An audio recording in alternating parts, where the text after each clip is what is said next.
அஸ்ஸலாமு அலைக்கும். என்னென்னு சொன்னால், நம்ம நேற்று வந்து ஒரு விசை இணைகர விதியில் வந்து, அதாவது விசை இணைகர விதி என்ற என்ன, அதோட சம்மந்தப்பட்ட நிறுவலை பார்த்தோம். அது விளைவுக்கான நிறுவலை பார்த்தோம். இப்போ அதனுடைய பார்ட் 2 வீடியோவாக இது இருக்க போதோ, இதில் வந்து அந்த விசை இணைகர விதியோட சம்மந்தப்படுற முடிவுகள், அதிலிருந்து எடுக்கக்கூடிய முடிவுகளை நம்ம பார்க்க போகிறோம். டோட்டலாக இதில் 8 முடிவுகள் இருக்கி, 8 முடிவுகள் அவ்வளோதான். இப்போ நிறைய பேர் வந்து நிறைய விதமான சமன்பாடுகள்லாம் தருவாங்க. ஸோ அதெல்லாம் பயோ செய்கிறார்களுக்கு அதெல்லாம் தேவையில்லை. பயோ செய்கிறார்களுக்கு அதெல்லாம் தேவையில்லை. அதெல்லாம் மெட்ஸ்காரர்கள் தான் தேவை. இதில் சொல்லப்பட்ட இந்த 8ம் தான் நம்மளுக்கு முக்கியம். சரி, இதை பேஸ் பண்ணி தான் கேள்விகள் வரப்போகுது. சரியா? ஃபிசிக்ஸு கேள்வி வரப்போகுது. மற்ற இதெல்லாம் வந்து சில இதில் சொல்லி தருவாங்க. அது வந்து மெட்ஸுக்குரியது. ஸோ நீங்கள் அதை பற்றி யோசிக்க தேவையில்லை. சரியா? இந்த 8ம் தான் அதுக்குரிய முடிவுகளாக இருக்க போகுது. அதில் முதலாவது விசை இணைகர விதியுடன் தொடர்புடைய சில முடிவுகளில் வந்து முதலாவது முடிவு என்னென்னு சொன்னால், நம்பர் 1 முடிவு, முதலாவது முடிவு என்ன அப்படின்னு சொன்னால், இப்போ வந்து இப்போ என்ன சொல்கிறாங்கன்னு சொன்னால், ஒரு Q என்ற காவி இப்படி தாக்குது, ஒரு பொருளை இப்படி தாக்குது. ஒரு P என்ற காவி இப்படி தாக்குது, Q என்ற காவி இப்படி தாக்குது வைங்களேன். சரியா? பொருளை இப்படி தாக்குது. அதே நேரத்தில் ஒரு பொருளை விலத்தி தாக்குது. அதாவது ஒரு பொருளை 2 காவியும் விலத்தி தாக்குது. அதே நேரத்தில் ஒரு பொருளை நோக்கி தாக்குது. P என்ற காவி நோக்கி தாக்குது, இந்த Q என்ற காவி நோக்கி தாக்குது. இந்த 2 சந்தர்ப்பங்களில் மட்டும்தான் இந்த விசை இணைகர விதி செல்லுபடியாகும். சரியா? ஒன்று நோக்கியும் இன்னொன்று விலத்தியும் தாக்கினால் அப்போது விசை இணைகர விதி தொழிற்படாது. அதாவது விசை இணைகர விதி வராது. அது வராது என்றதை விளங்கிக் கொள்ளணும். இது 2 ஒன்று வந்து ஒரு பொருளை 2 காவிகளும் நோக்கி தொழிற்படணும், அல்லது அந்த பொருளில் இருந்து விலத்தி 2 காவிகளும் தொழிற்படணும். அப்படி இருந்தால் மட்டும்தான் விசை இணைகர விதி அங்கே செல்லுபடியாகும். சரியோ? இப்போ உதாரணத்துக்கு ஒன்று இப்படி நோக்கியும், அதாவது ஒன்று இப்படி நோக்கியும் ஒன்று இப்படி விலத்தியும் தொழிற்பட்டால் இதுக்கு வராது. ஏன் வராது என்னத்தை பார்ப்போம். ஏன் இதுக்கு வராது? இதுக்கு வரும். இதுக்கு ஏன் வராதுன்னு சொன்னால், நல்லா பாருங்கள். இப்போ உதாரணத்துக்கு நான் சொல்கிறேனே, இப்படி ஒரு பொருள் இருக்கி, இப்போ இப்படி ஒரு காவி இப்படி தொழிற்படுது. ஒரு காவி இந்த P என்ற காவி நோக்கி தொழிற்படுது. இந்த Q என்ற காவி விலத்தி தொழிற்படுது. சரியா? விலத்தி தொழிற்படுது. பிடிக்கிற சந்தர்ப்பத்தில் இதை பார்க்கக்குள்ள எங்கேயே பார்த்த மாதிரி இருக்கே இல்லையா நம்மளுக்கு? இந்த காவி முக்கோண விதியில் பார்த்தமா இல்லையா? ஸோ இந்த காவியில் விளையுள் எப்படி இருக்கும் என்று கேட்டால், இந்த காவியில் விளையுள் எப்படி இருக்கும் சொல்லுங்க பார்ப்போம். இப்போ உதாரணத்துக்கு நான் இங்கே ஸ்டார்ட் பண்ணி இங்கே என் பண்ணிக்கேன், இங்கே முடிச்சிக்கேன். ஸோ இன்னைக்கு விளையுள் இப்படி தான் நீக்கி விளங்குதா? ஸோ விசை இணைகர விதி எப்படி என்ன சொல்லுது? 2 காவிகள் இப்படி தொழிற்படும் போது விளையுள் இப்படி இருக்குமென்னு தான் சொல்கிறாங்க. ஸோ அதுவும் இது மொண்டா, இதிர விளையும் மதுர விளையும் மொண்டா பாருங்க ஆகும். இதிர விளையுள் இங்கால திசையில் இப்படி இருக்கி, இதிர விளையுள் இங்கால திசையில் இப்படி இருக்கி. ஸோ என்ன செய்யாது? இதுக்கு வராது. அதாவது ஒரு பொருளை நோக்கியும் விலத்தியும் தொழிற்பட்டால் அதுக்கு விசை இணைகர விதி வராது. சரியா? ஒரு 2 காவியானது 2 காவிகள் ஒரு பொருளை நோக்கியும் மற்ற காவி ஒரு பொருளை விலத்தியும் தொழிற்பட்டால் அதுக்கு விசை இணைகர விதி வராது. அதை ஏன் வராதுன்றா இதை பார்க்கக்குள்ளே உங்களுக்கு விளங்குதா இல்லையா? ஒன்று விலத்தி தொழிற்படணும், அல்லது அதாவது ஒரு சந்தர்ப்பம் 2 காவிகளும் விலத்தி தொழிற்படணும். மற்ற சந்தர்ப்பம் என்ன? 2 காவிகளும் நோக்கி தொழிற்படணும். இப்போ நோக்கி தொழிற்படக்குள்ளையும் அப்படி தான் விசை இணைகர விதி வரும். எப்படின்னு பாருங்கள். நோக்கி தொழிற்படக்குள்ள இப்படி வருது. ஸோ இப்படி வரக்குள்ள இப்படி வரும் விசை இணைகர விதி. இப்படி வரும். விளங்குதா? ஸோ இதுக்கு வரும், பட் இதுக்கு வராது. ஏன் வராதுன்றதை நம்ம என்ன விளையும் கொண்டோம் இல்லையா? இன்னழக விளையும் கொண்டாச்சு. அது காவி முக்கோண விதிக்குள்ளே உண்டு. ஸோ அதுக்கு விசை இணைகர விதி வராது. விளங்குதோ? இதான் முதலாவது முடிவு. சரியா? முதலாவது முடிவு இதுதான். 2வது முடிவை பார்ப்போம். ரெண்டாவது முடிவு. ரெண்டாவது முடிவு என்ன சொல்கிறாங்கன்னு சொன்னால், விசை இணைகர விதி என்ற என்னென்னு நம்மளுக்கு தெரியுமா இல்லையா? ஸோ இப்படி ஒரு விசை விலத்தி தொழிற்படுது என்று என்ன எடுக்கிறேனே, உண்டு 2 விசைகளும் நோக்கி அந்த பொருளை தொழிற்படணும், அல்லது 2 விசைகளும் விலத்தி தொழிற்படணும். நான் விலத்தி தொழிற்படுன்னு எடுக்கிறேனே, இது பி என்றது இது கியூன்றது எடுக்கிறேன். சரியோ? இப்போ அங்கே இரண்டாவது முடிவு என்ன சொல்கிறாங்க அப்படின்னு சொன்னால், இப்படி தொழிற்படக்குள்ள விசை இணைகர விதி என்ன? இணைகரத்தை வரைஞ்சோம்னு சொன்னால், அந்த இணைகரத்தினுடைய இந்த மூலை விட்டம் தான் இந்த 2 காவிகளுடைய விளைவை தரும். இதான விசை இணைகர விதி. ஸோ இதில் ரெண்டாவது முடிவு என்ன அப்படின்னு சொன்னால், இந்த விளையுள், இந்த ஆர் என்ற இந்த விளையுள் எப்பொழுதும் இந்த 2 காவிகளில் பெரிய காவி ஏதோ அதை சார்பாகத்தான் நிற்கும். அதை சார்பாக இருக்குமெண்டா என்ன? அது அதன் சார்பாக இருக்குமெண்டா என்னண்டா, அந்த காவியோட செட் ஆகிற மாதிரி தான் நிற்கும். விளங்குதா? அதன் சார்பாக தான் நிற்கும். உதாரணத்துக்கு இங்கே இந்த பி என்ற காவி பெரிய காவி என்று வைங்க. உதாரணத்துக்கு நான் சொல்கிறேனே, இந்த கியூ என்ற காவி 8 நியூட்டன், பி என்ற காவி 15 நியூட்டன் என்று வச்சா, இப்போ ஒரு விசை இணைகர விதியை வரைகிறனே. ஸோ இப்படி விலத்தி தொழிற்படுது 8 நியூட்டன், அதாவது கியூ கொஞ்சம் பெருசாக வரும் 15 நியூட்டன். ஸோ இதுக்கு வரைஞ்சமென்று சொன்னால், இப்போ இதில் விளையுள் எப்படி இருக்கும், எதை சார்ந்து இருக்கும் அப்படி என்று சொன்னால், இந்த 15 நியூட்டனை தான் சார்ந்து இருக்கும். விளங்குதா? என்ன சொல்கிறாங்கன்னு சொன்னால், 2 காவிகள் தொழிற்படும் போது அதுக்கு விசை இணைகர விதி எடுக்கும்போது அதனுடைய அந்த மூளை விட்டம்தான் அந்த விளையுள் இல்லையா? ஸோ அந்த விளையுள் பெரிய, அதில் 2 காவிகளுக்கும், ஸோ பெரிய காவிக்கு சார்பாகத்தான் அந்த விளையுள் இருக்கும். விளங்குதா? பெரிய காவிக்கு சார்பாக தான் நிற்கும். அதாவது இப்படி இருக்கும், இப்படி இருக்கும். இதில் கோணத்தை பார்த்தா, உதாரணத்துக்கு இந்த கோணத்தை பார்த்தா, இந்த கோணம் வந்து இந்த கோணத்தை விட இந்த கோணம் பெருசாகி சார்பாகிக்கிறண்டா தானே, அதோட ஒட்டி இருக்கிறது. ஒட்டி இருக்கக்குள்ள என்ன நடக்கும்? கோணம் சிறுக்கும், கோணம் சின்னதாகும். ஸோ இந்த 15 நியூட்டனோட இந்த விளையுள் அமைக்கிற கோணம் சின்னதாக இருக்கும். ஏன்? பெரிய விசையோட அந்த கோணம், அந்த விளையுள் வந்து சின்ன கோணத்தை தான் அமைக்கும்ன்றதை இங்கே மெயினான கருத்து. அதை சார்ந்திருக்கிறன்றது அதான். சார்ந்திருக்கிறன்றது என்ன? சார்ந்திருக்கிறன்றது அந்த கோணம், அதோட அமைக்கிற அதோட அமைக்கிற கோணம் சின்னது என்றதான் நாங்கள் மெயின் விஷயம். அதோட ஜாயிண்ட் ஆகிற மாதிரி இருப்பார். அவரை கொஞ்சம் விட்டு, அதாவது சின்னால் கொஞ்சம் விட்டு, அதாவது சின்ன காவியை கொஞ்சம் விட்டு விலகி பெரிய காவியோட ஜாயிண்ட் ஆகிற மாதிரி இருப்பார். அப்போ பெரிய காவியோட ஜாயிண்ட் ஆகி வாரண்டா அவரோட கோணம் என்ன செய்யும்? சின்னதாகுமா இல்லையா? அங்கே மெயின் கருத்து என்னன்னு சொன்னாங்கண்ணே, மெயின் கருத்து என்னண்டா, அந்த பெரிய காவியோட சிறிய ஒரு கோணத்தில் தான் அவர் இருப்பார். பெரிய காவியோட ஒரு சிறிய கோணத்தில் தான் அவர் இருப்பார் என்றது தான் அங்கே இருக்கிற ரெண்டாவது விஷயம். இது விளங்கின்னு நினைக்கிறேன். விளங்குதா? அதை சார்ந்து இருக்கிற பெரிய காவியை சார்ந்து இருக்கும். இதுதான் ரெண்டாவது விஷயம். மூணாவது விஷயத்தை நான் சொல்கிறேன். மூணாவது எடுக்கக்கூடிய முடிவு என்னன்றதை நான் பார்ப்போம். சரியா? மூணாவது என்ன? சிம்பிள். என்னென்னு சொன்னால், 2 விசைகள் தொழிற்படும் போது அதாவது விசை இணைகர விதியில் இப்படி ஒரு விசை, ஓகே, நான் எப்பொழுதும் வந்து விலத்தி தான் எடுக்கிறேன். சரி, நோக்கி எடுக்கிறேனே, அழிச்சிட்டு நோக்கின மாதிரி எடுக்கிறேனே.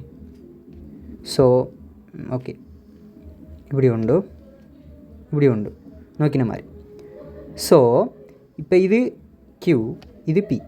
2 விசைகள் இப்படி தொழிற்படும் போது அதனுடைய விளையுள் அவ்விரு விசைகளுக்கு இடையில் தான் இருக்கும். அதாவது விசை என்று நான் இப்போ காவியத்தை நம்ம படிக்கிறோம். இப்போ காவியத்தை நம்ம படிக்கிறோம். சரியா? விசை ஒரு காவி தானே. ஏன் விசைன்னு நான் கதைக்கிறேன்னு சொன்னால், விசை ஒரு காவி தானே. உதாரணத்தான் கதைக்கிறேன். பட் காவி, இந்த காவி வந்து ஆறுமுடுகளாக இருக்கலாம், விசையாக இருக்கலாம், என்ன வேகமாக இருக்கலாம், உந்தமாக இருக்கலாம், எதுவாகவும் இருக்கலாம். பட் நான் உதாரணத்துக்கு விசை எடுத்து கதைக்கிறேன். சரியா? அதான் விஷயம்.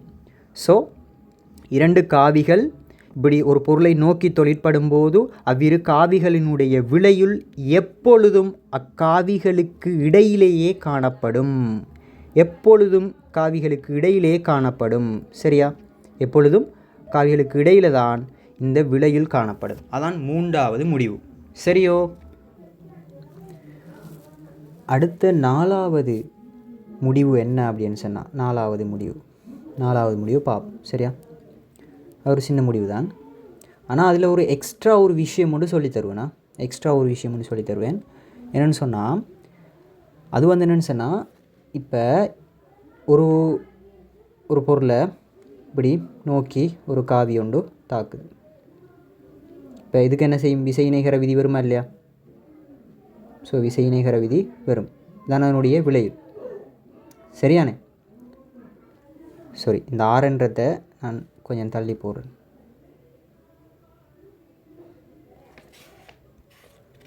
ஏன்டா ஒரு விஷயம் ஒன்று சொல்லணுமா தான்? ஓகேயா?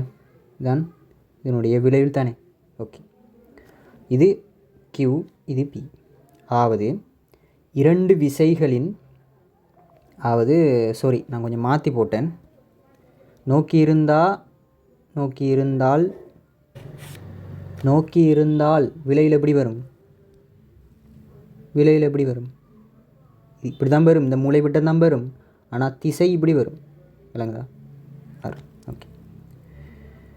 இப்போ இதில் விஷயம் இது இவ்வளோ இதான விசை இணைகர விதி. இதில் இன்னொரு விஷயம் என்னென்னு சொன்னால், அதாவது 4வது முடிவு என்னன்னு சொன்னால், 2 காவிகள் ஒரு பொருளில் தொழிற்படும் போது 2 காவிகள் ஒன்று வந்து என்ன செய்யணும்? ஒன்று வந்து நோக்கி தொழிற்படும், இல்லாட்டி 2 காவிகளும் விலத்தி தொழிற்படணும். இது நோக்கி தொழிற்படும். அப்படி நோக்கி தொழிற்படும் போது அதனுடைய ஒரு மூளை விட்டம்னா இந்த ஒரு மூளை விட்டம் விளையுலை தருதண்டு சொன்னால் அடுத்த மூளை விட்டம், நெக்ஸ்ட் மூளை விட்டம், இந்த மூளை விட்டம் அக்காவிகளினுடைய வித்தியாசத்தை தரும். அதாவது அக்காவிகளினுடைய கழித்தலை தரும். அதாவது அக்காவிகளினுடைய மாற்றத்தை தரும். 3 தான். சரியா? அக்காவிகளினுடைய வித்தியாசத்தை தரும் என்றதை விளங்கி கொள்ளணும். சரியா? காவிகளினுடைய வித்தியாசத்தை தரும். ஸோ அக்காவிகளினுடைய வித்தியாசத்தை தரும். அது இந்த திசையில் இருக்கும். சரி, அடுத்த மூளை விட்டம் வித்தியாசத்தை தரும். எப்படி அது வித்தியாசத்தை தருது? எப்படி நீங்கள் சொல்கிறீங்கன்னு கேட்கலாம். அதான் ஃபிசிக்ஸ்ன்றது என்ன? ஏன், எதுக்கு, எப்படி என்று கேட்டு படிக்கணும். அப்போ தான் மனசில் நிற்கும். சும்மா தேற்றம் என்றாலும் அதை ஏனென்று ஆராயணுமே. ஸோ அதே திசையும் நீங்கள் எப்படி போகிறீங்களே, எப்படி இந்த திசை வருது யோசிக்கலாம். எப்படின்னு சொன்னால், அதான் இந்த எக்ஸ்ட்ரான விஷயம். இதான் 4வது முடிவு. அடுத்த மூளை விட்டம் அதனுடைய வித்தியாசத்தை தரும். அதான் 4வது முடிவு. ஸோ அதுக்குள்ளே வார இந்த ஏன் எதுக்குன்றதான் கொஞ்சம் வந்து நம்ம புரிஞ்சு கொள்றதுக்காக இலகுவாக இருக்கும். இப்படி தான் ஃபிசிக்ஸை படிக்கணும். இப்படி நம்ம ஃபிசிக்ஸை ஏன் எதுக்குண்டு கேட்டு ஃபெஸ்ட்லேயே படிக்க ஸ்டார்ட் பண்ணோம்டா, ஃபிசிக்ஸ் வந்து ஃபெஸ்ட்டுக்கு வந்து கொஞ்சம் கஷ்டமாக தான் இருக்கும். ஏன் எதுக்கு எப்படின்னு கேட்டு படிக்கிறது கொஞ்சம் அலுப்பு கஷ்டமாக தான் இருக்கும். ஆனால் போக கிட்டத்தட்ட ஒரு வருஷத்துக்கு பிறகு, நீங்கள் மெக்கானிக்ஸ் எல்லாம் முடிஞ்ச ஒரு வருஷத்துக்கு பிறகு உங்களுக்கு ஃபிசிக்ஸ் வந்து கிளிக் ஆகிடுச்சுன்னு சொன்னால் உங்களுக்கு ஃபிசிக்ஸ் அப்படி சட்டப்படி உங்களுக்கு ஃபிசிக்ஸ் வந்து பார்க்கக்குள்ளே உங்களுக்கு விட வரும். எம்சிக்கு எல்லாம் நீங்கள் பார்க்கக்குள்ளே உங்களுக்கு விட வரும். குயிக்காக ஐடியா படும். ஃபிசிக்ஸ் வந்து கிளிக் ஆகிடும் நம்மளோட மைண்டில். அந்த ஐடியாவுக்குரிய அந்த செல்ஸ் எல்லாம் இப்படி நம்ம ஏன் எதுக்குண்டு கேட்டு படித்தோம்னு சொன்னால் என்ன நடக்கும்னு சொன்னால், நம்மளோட பிரெயினில் இருக்கிற ஐடியாவுக்குரிய செல்ஸ்கள் வந்து அப்படியோ ஆக்டிவாக ஆரம்பிக்கும். ஆரம்பிச்சு என்ன செய்யணும்னு சொன்னால், அது வந்து ஃபுல்லாகவே ஃபிசிக்ஸை அப்படி விட, நம்ம ஒரு கேள்வியை வாங்கிட்டு போகலையா குயிக்காக விட வந்துடும். அப்படி ஒரு டேலண்ட்டுக்கு நம்ம மாறுவோம். அதுக்கு ஃபஸ்ட்டுக்கு கஷ்டப்படணும். ஃபஸ்ட்டுக்கு ஏன் எதுக்குண்டு கேட்டு படிக்கணும். அது கஷ்டம்தான், அது அலுப்பு காட்டும்தான். ஆனால் முக்கியம், ஒரு நாளைக்கு 6 தொடக்கம் 7 மணித்தியாலம் தூங்கணும். சரியா? சரி, அது முக்கியமாக நிறைய பேர் சொல்லுவாங்க 2 மணித்தியாலம் படுக்கணும். அந்த கதை இல்லை. ஒரு நாளைக்கு 6 தொடக்கம் 7 மணித்தியாலம் தூங்கியே ஆகணும். சரியா? இதை நீங்கள் மைண்டில் வச்சுக்கொள்ளுங்க. அப்போ தான் நம்மளோட மூளையும் நல்ல ஞாபக சக்தி இருக்கும். அந்த ஐடியாஸ் வந்து நல்லா குயிக்காக வரும். சரியா? இப்போ நான் சொல்கிறது, இந்த அடுத்த மூளை விட்டம் ஏன் வித்தியாசத்தை எப்படி நீங்கள் சொல்கிறீங்க என்ற ஒரு ஆள் கேட்குறாங்கன்னு வைக்கணும். யாவது ஃபிசிக்ஸை உணர்ந்து படிக்கணும் என்று நினைக்கிறவன் இதை கேட்பான். பட் பாடமாக்கிட்டே படிப்பு பண்ணுற மாதிரி இருக்கிறவன் இதை கேட்கவே மாட்டான். ஸோ நான் சொல்கிறேன், ஏனண்டா இப்போ இப்படித்தானே மாற்றம் என்றா என்ன? அதாவது 2 காவிகளினுடைய வித்தியாசம். அதாவது டெல்டா எஃப் தானே, இது விசைன்னு எடுக்கிறேனே எஃப் தானே. ஸோ இப்போ இந்த பிஎன்கியூவும் விசைன்னு எடுக்கிறேன் சரியா. இப்போ இந்த டெல்டா எஃப் சமன் என்னன்னு சொன்னால் ஃபைனலில் இருந்து இனிஷியலாக கழிக்கணும். எப்போதும் வித்தியாசத்தை அல்லது மாற்றத்தை நம்ம கணிக்கும் போது வித்தியாசத்தை அல்லது இப்போ வந்து டெல்டா எஃப், இப்போ டெல்டா எஃப் அதாவது வித்தியாசம்ன்றது என்ன, மாற்றம் தானே. ஸோ அதுக்கு தான் டெல்டா எஃப், இதை நான் விசையண்டே கருதுகிறேன். இப்போ டெல்டா எஃப் அதாவது டெல்டா எஃப் வந்து எப்படின்னு சொன்னால் எஃப் ஃபைனலில் இருந்து எஃப் இனிஷியலாக கழிக்கணும். அதாவது எப்பொழுதும் நம்ம மாற்றத்தை கணிக்கும் போது அதாவது வித்தியாசத்தை கணிக்கும் போது இறுதியில் இருந்து தான் ஆரம்பத்தை கழிப்போமா இல்லையா. அதாவது இப்போ வேக மாற்றம் என்றாலும் அதாவது இறுதி வேகம் ஆரம்ப வேகம் தானே, அதே விஷயம் தான். எப்பொழுதும் கழிக்கும் போது இறுதியில் இருந்து ஆரம்பத்தை தான் கழிப்போம். உதாரணத்துக்கு ஃபஸ்ட்டுக்கு 20 10 ஃபஸ்ட்டுக்கு 20 அதுக்கு பிறகு 10 அப்படின்னு சொன்னால் நம்ம இதை கழிக்கும்போது இதை வந்து இதில் வித்தியாசத்தை கணிக்கும் போது எப்படி கணிப்போம்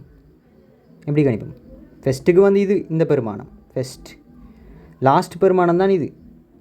ஸோ லாஸ்ட் பெருமானம் தான் இது. ஸோ எப்படி கணிப்போம் இது? ஸோ இதில் வித்தியாசத்தை கணிக்கிறதுக்கு நம்ம என்ன செய்வோம்? வித்தியாசத்தை கணிக்கிறதுக்கு என்ன செய்வோம்? 20 10 கழிப்போமா? இல்லை, எப்பொழுதும் ஃபைனல் 10 இருந்து தான் 20 கழிப்போம் சரியா. ஸோ இந்த கன்செப்டை விளங்கி வச்சுக்கொள்ளணும் சரியா. இந்த கன்செப்டை விளங்கி வச்சுக்கொள்ளணும், விளங்கு தானே. அதே விஷயம் தான் நீங்கள் எப்பொழுதும் ஃபைனலில் இருந்து இனிஷியலாக கழிக்கணும். இப்போ நான் சொல்ல வர்றது அந்த ஃபைனல் வந்து சின்ன விசையாகவும் இருக்கலாம், பெரிய விசையாகவும் இருக்கலாம். அந்த இனிஷியல் வந்து சின்ன விசையாகவும் இருக்கலாம், பெரிய விசையாகவும் இருக்கலாம், அது பிரச்சனை இல்லை. ஆனால் கழிக்கும் போது எப்போதும் ஃபைனல் மைனஸ் இனிஷியலை தான் இருக்கும் சரியா. இப்போ நான் இங்கே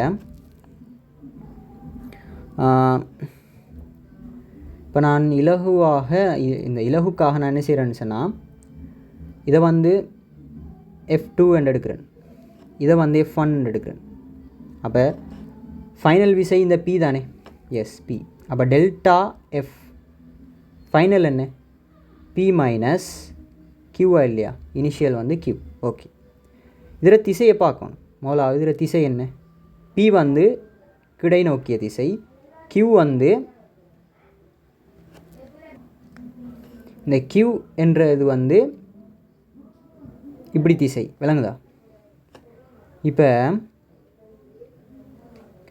ஃபைனலில் திசையை மாத்திரல, கழிக்கும்போது ஃபைனலில் திசையை மாத்திரல, அது அப்படியே இருக்கும்.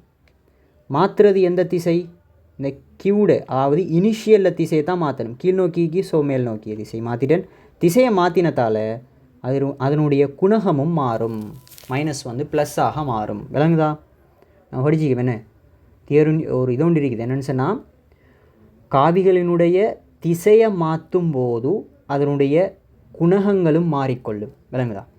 இதான அதனுடைய விஷயம் சரியா. இப்போ இதன்படி பார்க்கக்கோல இதானே வித்தியாசம், இதானே வந்து வித்தியாசம், இப்படி வர இதான வித்தியாசம், அதாவது டெல்டா எஃப். இப்போ அதுக்கு வரைஞ்சி பார்ப்போம், காவி முக்கோண இது வந்து வரைஞ்சி பார்ப்போம் சரியா. இப்போ வந்து P வந்து இந்த திசையில் இருக்குது, P வந்து இந்த திசை, P Q வந்து இந்த திசை. அதாவது நான் வந்து அந்த படத்தில் வச்ச மாதிரியே வரையினா ஈஸியாகிக்கும். அந்த படத்தில் வச்ச மாதிரியே வரைகிறேன். எப்படின்னு சொன்னால் இப்போ P வந்து இப்படி தானே இருக்குது, P வந்து சாரியா, பீட திசை வந்து மற்ற திசையா, சாரி நான் கொஞ்சம் இதில் அதாவது பீட திசை வந்து கொஞ்சம் சேஞ்ச் ஆகிட்டா, சேஞ்ச் வருமா, பீட திசை இது வராது, இது இல்லையே சரியாக பாருங்களேன், நான் கொஞ்சம் மிஸ்டேக்காக போட்டேன் சாரி. இன்றைக்கும் பீட திசை அது இல்லை சாரியா, எக்ஸ்ட்ரீம்லி சாரி. மற்ற திசை ஓகே, பீட திசை வந்து இந்த திசையா, எந்த திசை பார்க்கலாங்க. ஸோ மற்ற திசை சரியா.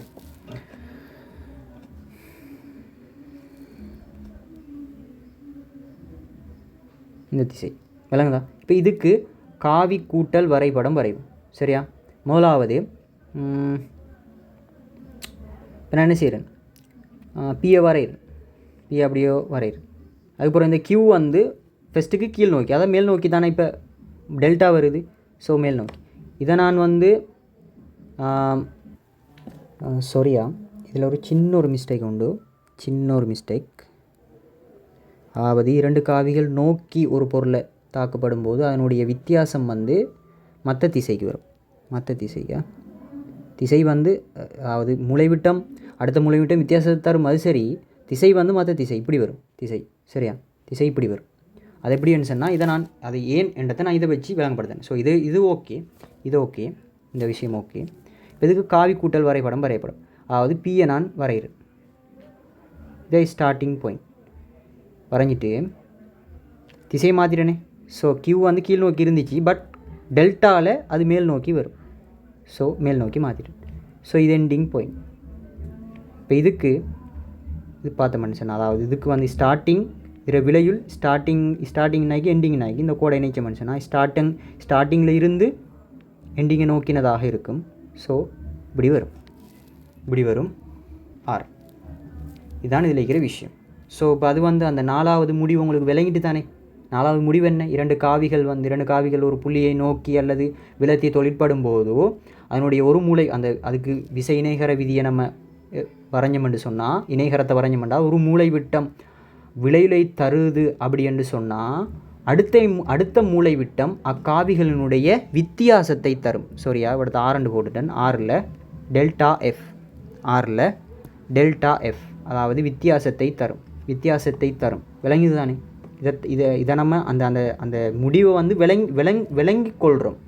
ஏன் அதை அப்படி சொல்கிறாங்கன்றதை விளங்கி கொள்கிறோம். இப்படி தான் அதை ஏன் விளங்கி கொள்கிறோம், இப்படி இதனூடாக விளங்கி கொள்கிறோம். அதனூடாக இதை விளங்கி கொள்கிறோம். ஏனன்றதை இப்படி விளங்கி கொள்கிறோம். சரியோ? இதான் இதில் இருக்கிற 4வது முடிவு. சரியா, இதில் இருக்கிற 4வது முடிவு. இப்போ ஒரு நோக்கி வரைஞ்சோம், ஒரு பொருளை விலத்தி இருக்கிறேன்டா அதை நீங்களே வரைஞ்சி பார்க்கலாம். எப்படின்னு சொன்னால் இப்படி இருக்கக்குள்ள விலத்தி இருக்கேன்னு சொன்னால் இப்போ இது வந்து இதனுடைய விளைவுகளாக இருக்கும், மற்ற மூளைவிட்டம் அதனுடைய வித்தியாசமாக இருக்கும். ஸோ அதனுடைய திசை எப்படி இருக்கும் என்று சொன்னால் மற்ற திசையாയിരിக்கும். இப்படி இருக்கும். அது எப்படின்னு சொன்னால் நீங்கள் அதை வரைஞ்சி பார்க்கலாம். இப்போ உதாரணத்துக்கு அதுக்கும் டெல்டா எஃப்என் எடுத்தேன்னு சொன்னால் சமன்னு சொன்னால் இது கியூ, இது பி. ஸோ எஃப் ஃபைனலில் இருந்து கழிக்கணும் எஃப் இனிஷியலை. ஸோ எஃப் ஃபைனல் நான் பி என்று எடுக்கிறேன். பியில் இருந்து கழிக்கணும் கியூவை. ஸோ பியில் இருந்து பி வந்து எங்கால திசை, இந்த திசை. கியூ வந்து இப்படிப்பட்டது, இந்த திசை. ஸோ எப்படி எடுக்கலும். ஸோ பி ஃபைனலில் திசை அப்படி இருக்க இந்த திசை மற்ற இனிஷியல் திசையை தான் மாற்றுவோம். அப்போ அது இப்படி நோக்கிய திசையாக இருக்கும், கீழ் நோக்கிய திசையாக இருக்கும். ஸோ அதுக்கு காவி கூட்டல் வரைபடம் வரைஞ்ச எப்படி வரும், எப்படி ஸ்டார்டிங் இதை எடுக்கிறேன் நான். ஸ்டார்டிங் பாயிண்ட் இப்படி வரைகிறேன், அதாவது கியூவை தான் மாற்றுறேன். ஸோ ஸ்டார்டிங் பாயிண்ட் ஆகிக்குது. ஸோ அது அப்படி இருக்க பியை வரைகிறேன். ஸோ எண்டிங் பாயிண்ட் ஆகிக்குது. ஸோ ஸ்டார்டிங்கில் இருந்து எண்டிங்கை நோக்கினதாக இருக்கும். ஸோ இப்படி வருது. சரியா, வருதா? இதான் இதை இப்படி நீங்கள் வரைஞ்சி இதை வந்து விளங்கிக்கொள்ள இயலும். சரியா, ஓகே, சரிதானே? கீழ் நோக்கி இருக்கு இந்த திசை, விளங்கிட்டு தானே? ஓகே, அடுத்தது வந்து 5வது முடிவை பார்க்க போகிறோம். சரியோ, 5வது முடிவு நம்பர் 5. 5வது முடிவு என்னன்றதை பார்க்க போகிறோம். அதுவும் ஒரு சிம்பிளான முடிவு தான். சரியா, அது என்ன 5வது முடிவுன்னு சொன்னால், 2 காவிகள் ஒன்றுக்கொன்று செங்குத்தாக தொழிற்படும் போது, ஒரு பொருள் ஒன்று இருக்குது, இப்படி தேவைப்படுத்த ஒரு பொருள் ஒன்று இருக்குது. சரியா, ஒரு பொருள் ஒன்று இருக்குது. அந்த பொருளுக்கு ஒன்றுக்கொன்று செங்குத்தாக 2 காவிகள் தொழிற்படும் போது, இப்படி தொழிற்படுதுன்னு வைங்களேன். ஒன்றுக்கொன்று செங்குத்தாக தொழிற்படும் போது அதை நான் நோக்கி வரைஞ்சிக்கேன், விலத்தியும் வரையலாம். விலத்தி வரையுமே, நோக்கியும் வரைஞ்சிக்கேன், விலத்தி வரையலாம். ஓகே, வெயிட், விலத்தியும் வரையலும். ஓகே, வரையும் போது இது வந்து ஒன்றுக்கொண்டு செங்குத்தாக தொழில்படும் போது, உதாரணத்துக்கு இது வந்து Q, இது P என்று சொன்னால் இக்காவிகளுடைய பக்கங்களை காவிகளுடைய இந்த காவிகளுடைய பருமன்களை அந்த பக்கங்களாக கொண்டு வரைப்படுற அந்த இணைகரம், இது ஒரு விசேட இணைகரம். கிரேட் 9ல் படிச்சிக்கும் என்ன, செவ்வகம் ஒரு விசேட இணைகரம் என்று படிச்சிக்கமா இல்லையா? செவ்வகம் ஒரு சிறப்பியல்பு கொண்ட இணைகரம், சிறப்பியல்பு கொண்ட ஒரு இணைகரம் என்று படிச்சிக்கும். ஸோ அதான் விளங்குதா? ஸோ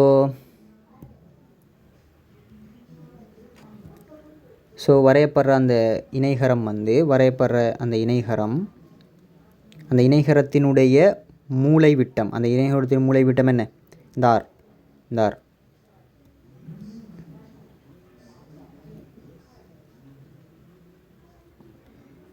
இந்த விசைகரத்தின் இந்த மூலை விட்டம்,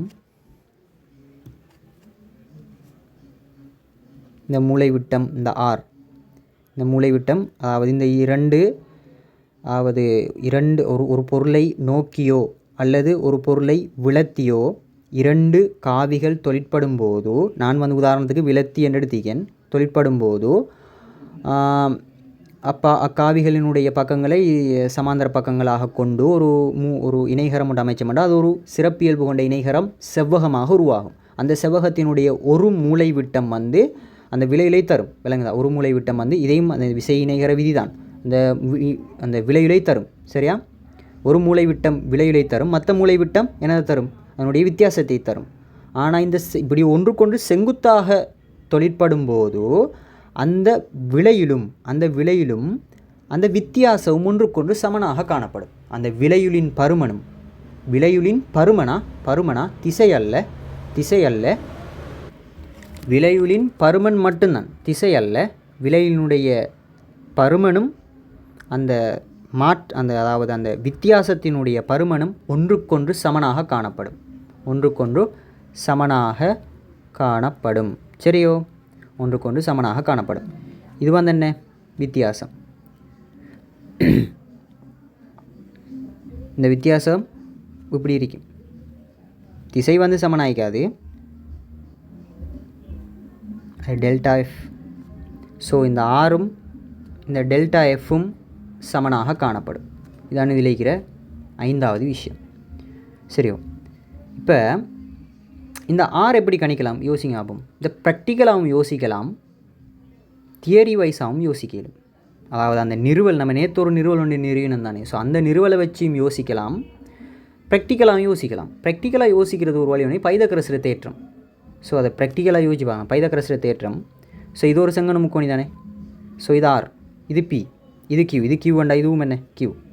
ஸோ ஆர் வர்க்கம் சமன் பி வர்க்கம், அதாவது இதில் நான் இந்த விலையில் காண்றதுக்கா பி வர்க்கம் ப்ளஸ் கியூ வர்க்கம்.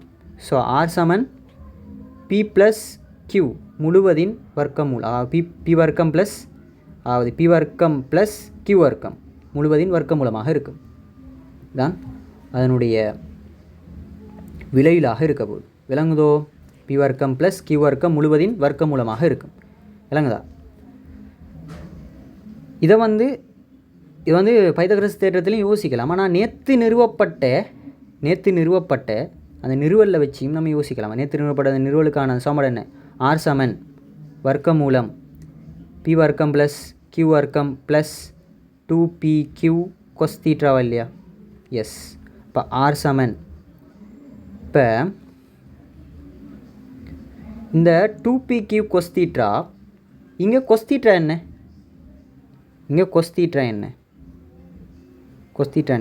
அதாவது இங்கே cos தீட்டா என்ன? இங்கேயான தீட்டா வரும். ஸோ இந்த cos தீட்டா என்ன? 90 பாகையா இல்லையா? அப்போ cos 90 என்ன? cos 90 பூஜ்ஜியமா இல்லையா? அப்போ இவ்வளவும் என்ன செஞ்சிடும்? இவ்வளவும் பூஜ்ஜியமாகிரும் இல்லையா? ஸோ பூஜ்ஜியமானா பி வர்க்கம் ப்ளஸ் கியூ வர்க்கம் என்று தான் இருக்க போகுது. ஸோ இதான் விஷயம். இந்த ஆரும் சமன் அந்த டெல்டா எஃப்பும் சமனாக இருக்குமா? அதான் 5வது விஷயம். இப்போ இந்த டெல்டா எஃப் எப்படி காணலாம்? யோசிங்க. டெல்டா எஃப் எப்படி காணலாம்? அதுக்கும் ஒரு வழி உண்டு. என்னென்னு சொன்னால், இப்போ டெல்டா எஃப் சமன் டெல்டா எஃப் என்ன F final minus F initial delta F final P என்று எடுக்கிறேன் நான் பி. ஸோ பி எந்த திசை இங்கள திசையிலேக்கு. ஸோ எஃப் இனிஷியல் வந்து கியூ வந்து நிலைக்குத்து மேல் நோக்கி இருக்குது. சரியா? அப்போ டெல்டா எஃப் பி அங்கள திசையில் இருக்கும். கியூவை நான் என்ன செய்கிறேன் திசை மாற்றேன். ஸோ ப்ளஸ்ஸாக மாறும். ஸோ டெல்டா எஃப்பும் என்ன இப்படி தான் நிற்குது. அதாவது டெல்டா எஃப்பும் வந்து என்ன இதுக்கு இப்போ காவி முக்கோண வரைபடம் வரைஞ்சோம்னு சொன்னான். ஸ்டார்டிங்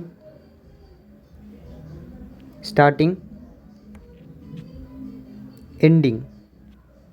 ஸோ இப்படி தான் வருமா இல்லையா விளைவில் உள்ள மாற்றம் இப்படி தான் வருமா இல்லையா மாற்றம் இப்படி வரும். அதாவது delta f. So delta F இப்படி வருமா இல்லையா? இதுவும் ஒரு செங்கோண முக்கோணி தானே. டெல்டா எஃப் தானே இது வரைபடம். ஸோ இது ஒரு செங்கோண முக்கோணி தானே. ஸோ டெல்டா எஃப்பினுடைய வர்க்கம் சமன் பி வர்க்கம் ப்ளஸ் கியூ வர்க்கம் தானே. அதாவது இது பி இது கியூ. ஸோ பி வர்க்கம் இதுவும் ஒரு செங்கோண முக்கோணி தானே. என் கீழ் நோக்கி செங்குத்து தானே. ஸோ அதை வரைஞ்சால் செங்கோண முக்கோணி உண்டாம் வருகுது. ஸோ டெல்டா எஃப் வர்க்கம் சமன் பி வர்க்கம் ப்ளஸ் கியூ வர்க்கமாக காணப்படும். ஸோ டெல்டா எஃப் சமன் பி வர்க்கம் ப்ளஸ் கியூ வர்க்கம் இன்ட்டு வர்க்க மூலமாக இருக்குது. சரியா? அதே தான் வருது. அந்த ஆறுக்கு என்ன பெருமானம் ஆறுக்கு என்ன இது வந்துச்சோ அதே இதுதான் இந்த டெல்டா எஃப்புக்கும் வருது. சரியோ? அதே சமன்பாடு தான் இந்த டெல்டா எஃப்புக்கும் வருது. அதாவது சொல்ல போகிறோன்னு சொன்னால் ஆறுக்கு என்ன பருமன் வருவதோ அதே பருமன் தான் இந்த டெல்டா எஃப்புக்கும் வருது. சரியா? அந்த 5வது விஷயத்தை நம்ம உறுதிப்படுத்தியாச்சா இல்லையா? அது ஏன் நம்ம 5வது விஷயத்தை என்ன சொல்கிறாங்க? செங்குத்தாக 2 காவிகள் தொல்படும் போதோ என்ன நடக்கும்னு சொன்னால் வரையப்படுற அந்த இணைகரத்தினுடைய அந்த விலையில் வந்து அந்த விலையிலும் அதனுடைய வித்தியாசம் அந்த காவிகளுடைய விலையிலும் அக்காவிகளுடைய வித்தியாசம் ஒன்றுக்கொன்று சமனாயிருக்கும். அதை நான் உறுதிப்படுத்தியாச்சு. சரிதானே? இப்போ இது சொன்ன மாதிரி இதில் நம்ம வரைஞ்சோம்னு சொன்னால் பாருங்கள், இதில் திசை இப்படி தான் நிற்கி. இந்த பீட திசை இந்த ஆகி இந்த கீட திசை கீழ் நோக்கி தான் எடுக்கணும். கீட திசையை கீழ் நோக்கி எடுத்தா சரி. நீங்கள் ஸ்டார்ட் பண்ணி கீட திசையை கீழ் நோக்கி எடுத்தால்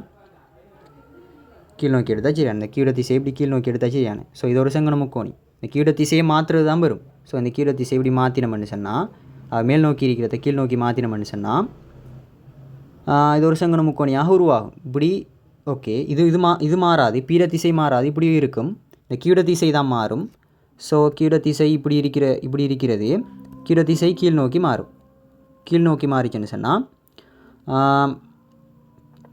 இங்கே ஸ்டார்டிங் இப்படி வந்து இப்படி முடியும். ஸோ அதே தான் நான் இங்கே வரைஞ்சிக்கேன். இது விளங்குறதுக்காக வரைஞ்சிக்கேன். இங்கே ஸ்டார்ட் பண்ணி இங்கே முடிச்சிக்கேன். ஸோ ஸ்டார்டிங்னா இங்கே எண்டி. சரிதானே? திசை ஓகே. இதை நம்ம உறுதிப்படுத்திக்கேன். ஓகேயா? ஓகே. இப்போ 6வது விஷயத்தை என்னென்னு பார்ப்போம்.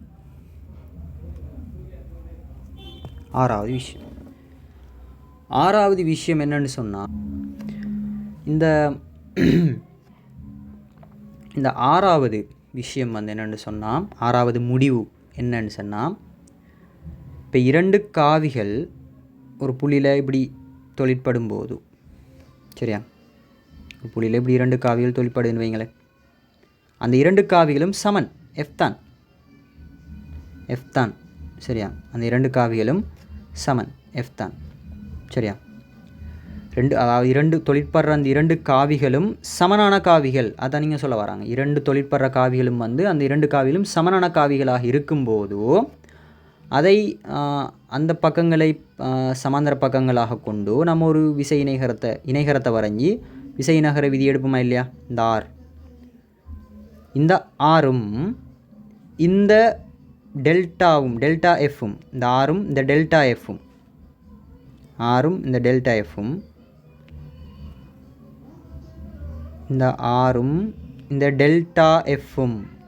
இந்த டெல்டா எஃப்பும் எப்படி இருக்குமான்னு சொன்னால் இந்த ஒன்றுக்கொன்று செங்குத்தாக காணப்படுமாம். ஒன்றுக்கொன்று செங்குத்தாக இரு சமக்கூறிடுமாம் என்று சொல்கிறாங்க. சரியா? ஒன்றுக்கொன்று செங்குத்தாக இரு சமக்கூறிடும். அதாவது இந்த அந்த விலையிலும் வித்தியாசமும் ஒன்றுக்கொன்று செங்குத்தாக காணப்படுவதுடன் அது ஒன்றை ஒன்று இரு சமக்கூறிடும். அதே நேரத்தில் அந்த விலையுளானது இந்த தீற்றா கோணத்தை, அந்த இரு காவிகளுக்கு இடைப்பட்ட அந்த தீற்றா கோணத்தை இரு சமக்கூறிடும் என்றும் சொல்கிறாங்க. அதாவது இது வந்து தீற்றா பை 2வும் இதுவும் தீற்றா பை 2ஆகவும் காணப்படும். சரியோ? அதே நேரத்தில் இது ஆரண்டா இந்த துண்டு ஆர் பை 2 ஆகவும் இந்த துண்டு ஆர் பை 2 ஆகவும் காணப்படும். இது வந்து டெல்டா எஃப்எண்டா இது டெல்டா எஃப் பை 2 ஆகவும் இதுவும் டெல்டா எஃப் பை 2 ஆகவும் காணப்படும் என்று சொல்கிறாங்க. சரியோ? இதான் இதில் சொல்லப்படுற 6வது விஷயம். விளங்குதா? இதில் இருந்து இப்போ நான் வந்து இந்த உன்னாய்க்கா இல்லையா, இந்த செங்கோண இது ஒரு செங்கோண முக்கோணியா இல்லையா? ஏன் இருசம ஒன்றுக்கொண்டு செங்குத்து இருசம ஊரிடுமா இல்லையா? ஸோ செங்கோண முக்கோணி தானே. என்ன ஒரு இடத்த ஒரு செங்கோணம், இது ஒரு செங்கோண முக்கோணி. அந்த செங்கோண முக்கோணியை நான் அப்படியே தனியாக எடுத்து வரைகிறேன். சரியா? அந்த செங்கோண முக்கோணியை தனியாக எடுத்து வரைகிறேன்.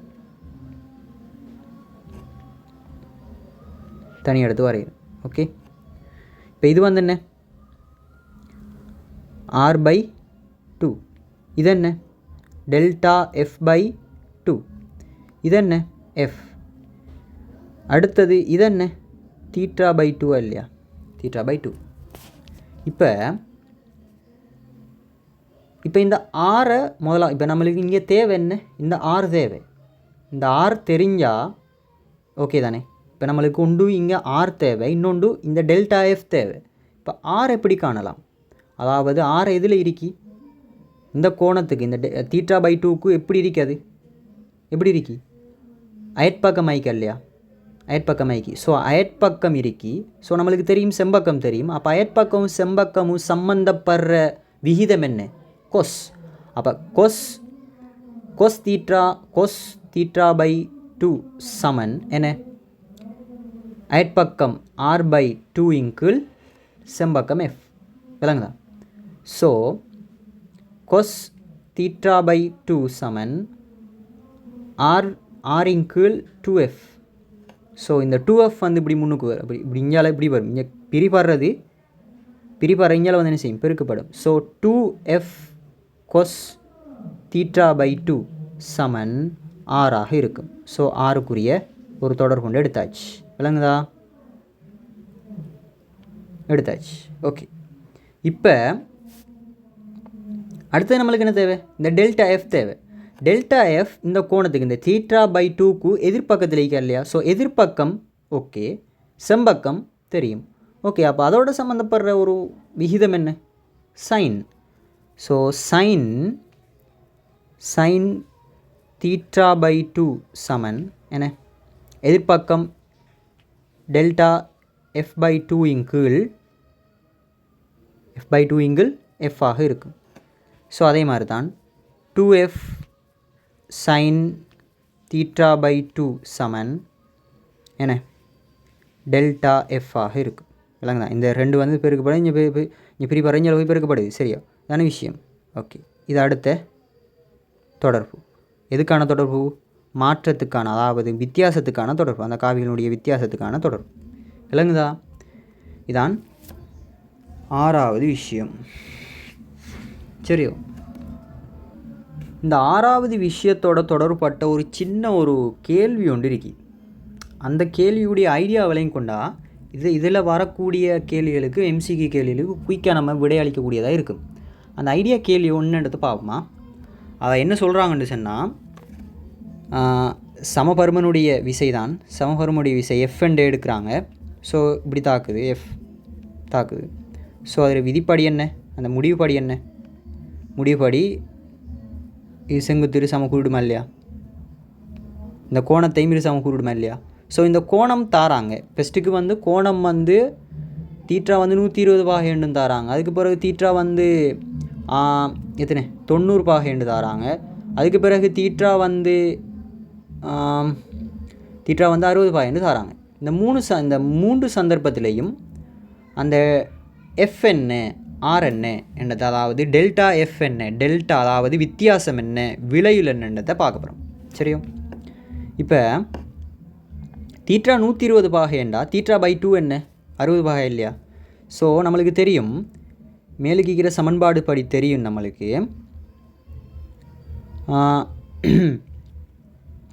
தெரியும் என்ன, இப்போ இந்த முக்கோணியை எடுத்து நான் அப்படி வரைகிறேனே, இந்த முக்கோணியை எடுத்து நான் வரைகிறேன், அங்கே செஞ்ச மாதிரி அப்படி இங்கே செய்கிறேன். இது வந்து என்ன ஆர் பை 2, இது என்ன டெல்டா எஃப் பை 2, இது என்ன இப்போ இவ்வளவு வந்து 120 பாகைன்னு தந்தியாங்க. இப்போ அப்போ இது என்ன 60 பாகை, விளங்குதா 60 பாகை. ஸோ இது என்ன எஃப். ஸோ இப்போ 120 அந்த 120 பாகை தீட்டா வந்து 120 பாகையாக இருக்கும்போது எப்படி இந்த ஆர் வருது டெல்டா எஃப் வருதுன்னா பார்ப்போம். ஃபஸ்ட்டுக்கு 120 பாகை, அதாவது தீட்டா சமன் 120 பாகையிலே எப்படி இந்த டெல்டா எஃப் என்ன பெருமானம் வருது, ஆர் என்ன வருதுன்னு பார்ப்போம். சரியோ? இப்போ சமன்பாடெல்லாம் பாடமாக்கிட்டீங்க தேவையில்லை, அதை நம்ம செய்யக்கோலையை வந்து அதை நம்மளுக்கு பிடிபாட்டுறோம். சரியா? இப்போ நம்மளுக்கு என்ன அடுத்து பெஸ்ட்டுக்கு எதை எடுப்போம், டெல்டா எஃப்எம் எடுப்போமா இல்லை ஆர் எடுப்போமா? ஆரே எடுப்போமே, விலையிலே எடுப்போம். ஸோ விலையில் எடுக்க போகிறோம். ஸோ அந்த விலையில் எடுக்கிறதுக்கு நம்ம என்ன விகிதம், கொஸ் 60 பாகை சமன் கொஸ் 60 பாகை சமன் கொஸ் 60 பாகை சமன் அயற்பக்கம் என்ன ஆர் பை 2 இங்கில் செம்பக்கம் எஃப். அப்போ 2f கொஸ் 60 சமன் ஆர் இல்லையா? ஸோ 2f கொஸ் 60 என்ன, கொஸ் 60 அரை சமன் என்ன ஆர். ஸோ ஆர் சமன் இந்த ரெண்டும் போயிடும், ஆர் சமன் என்ன எஃப். அப்போ என்ன இதில் இருந்து விளங்குது, அந்த தீட்டா 120 பாகையாக இருக்கக்கோல இரண்டு காவிகளும் சமனான காவிகள் தொழிற்படும் போது ஒரு பொருளில் அந்த விலையுள் ஏதோ, அதாவது அந்த எஃப் அந்த விசை எவ்வளவோ அதான் விலையுளாக இருக்கும் என்ற முடிவு இதிலேருந்து வருது. சரியோ? அடுத்தது டெல்டா, இந்த 120 பாகைகோல டெல்டா எஃப் என்னன்றதை பார்ப்போம். சரியா? டெல்டா எஃப்க்கு என்ன, டெல்டா எஃப் என்னதுன்னு சொன்னால் சைனை பயன்படுத்துவோம். சைனை பயன்படுத்துவோம். இப்போ சைனை பயன்படுத்துகிற சந்தர்ப்பத்தில் சைன் 60 பாகை சமன் எதிர்ப்பக்கம் டெல்டா எஃப்பின் கீழ் 2f ஆக இருக்கும். ஸோ இது 2f சைன் 60 சமன் டெல்டா எஃப் இல்லையா? எஸ். அப்போ 2f தர சைன் 60 என்ன வர்க்கமூலம் 3/2. ஸோ இதுவும் போயிச்சண்டா சமன் என்ன டெல்டா எஃப் இல்லையா? ஸோ டெல்டா எஃப் சமன் என்ன வருது, எஃப் வர்க்கமூலம் 3 இல்லையா? எஸ். ஓகே, விளங்கிட்டா? ஓகே. அடுத்தது வந்து இப்போ நம்ம தீட்டா 120 பாகையில் இருக்கக்கோல இருக்கும்போது விலையில் என்ன வந்துச்சு, அதில் மாற்றம் அதாவது வித்தியாசம் என்ன வந்துச்சுன்னு பார்த்தோம். இப்போ தீட்டா 90 பாகையாக இருக்கும்போது என்ன நடக்குதுன்னு பார்ப்போம். தீட்டா 90 பாகை வேண்டா தீட்டா பை 2 என்ன, தீட்டா பை 2 என்ன 45 பாகை இல்லையா? எஸ். ஓகே, தீட்டா பை 2 45 பாகையாக இருக்கும், இல்லைங்களா? ஸோ இந்த சந்தர்ப்பத்தில் அந்த தீட்டா பை 2 45 பாகை. அப்போ அந்த முக்கோணியை வந்து நான் அப்படியோ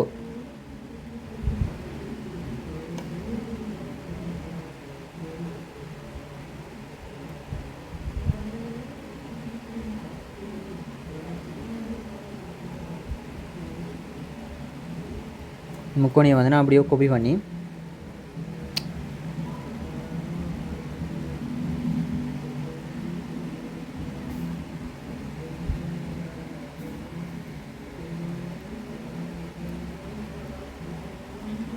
சரியா? இது டெல்டா எஃப் பை 2 இந்த பக்கம். இது வந்து என்ன, இந்த கோணம் இப்போ 45 பாகை, கோணம் வந்து 45 பாகை. 45 பாகை. எஸ். இப்போ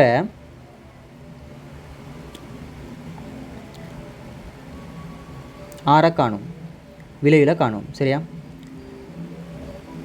இப்போ வந்து கொஸ் 45 சமன் r/2 இன்கீழ் எஃப்.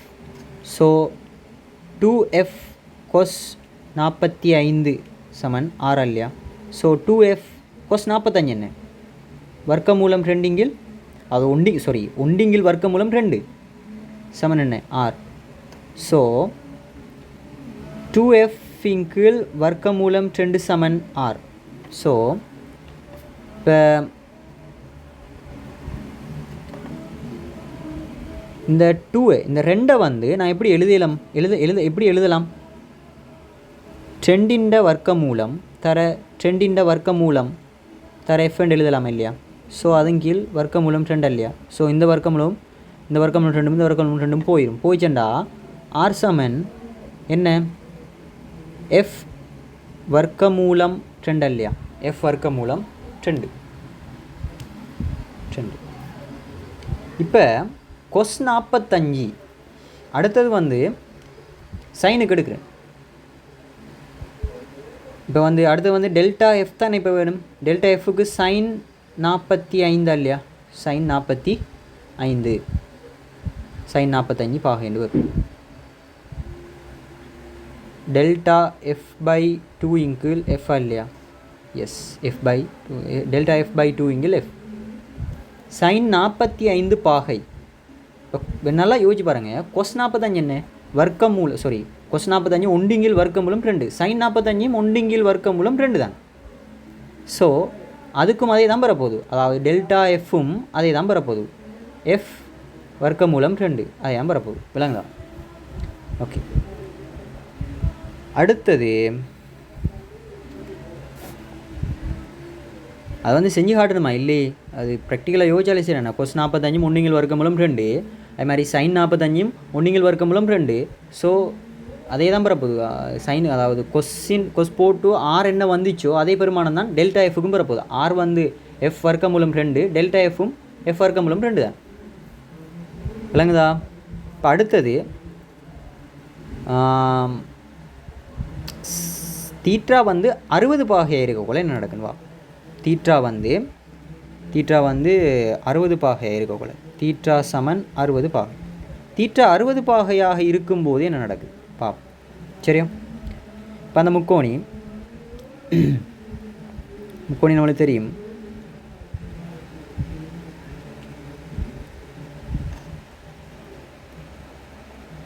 ஸோ இது டெல்டா f/2, இது வந்து r/2, இது வந்து என்ன 30 பாகை. ஏன்? θ/2 என்ன? இது θ/2 தானே. ஸோ அது 30 பாகை தானே. ஸோ இது என்ன? எஃப். ஸோ இப்போ நம்மளுக்கு ஆர் தேவை ஃபஸ்ட்டுக்கு. ஸோ அதுக்கு கொஸ் 30 பாகை சமன் r/2 இன்கீழ் அதாவது அயற்பக்கத்தின்கீழ் செம்பக்கம் எஃப். அப்போ 2f சமன் 2f இல்லை 2f கொஸ் 30 பாகை சமன்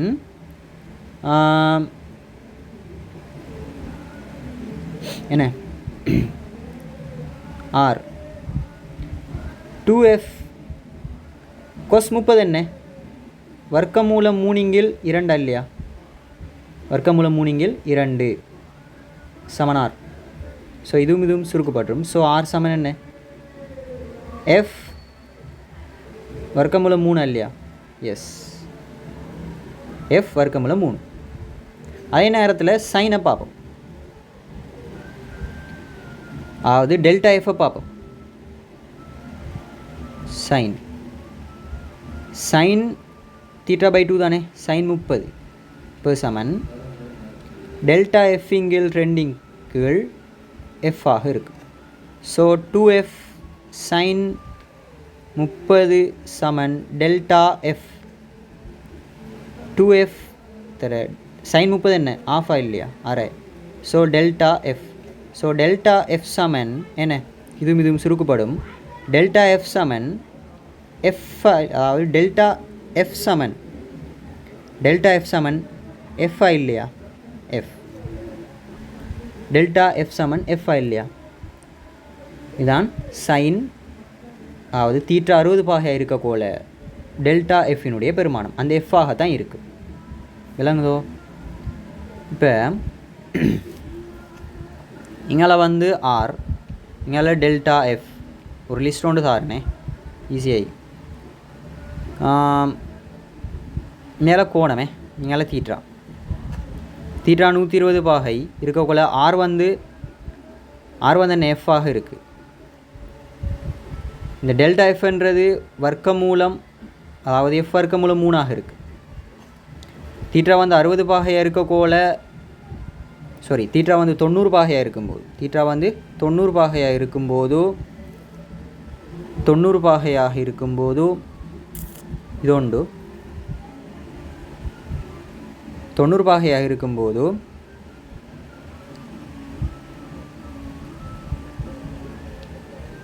ஆர் வந்து எஃப், அதாவது எஃப் வர்க்கமூலம் 2. டெல்டா எஃப் வந்து அதே தான் என் 45 தீட்டா பை 2 45. ஸோ எஃப் வர்க்கமூலம் 2 வரும்.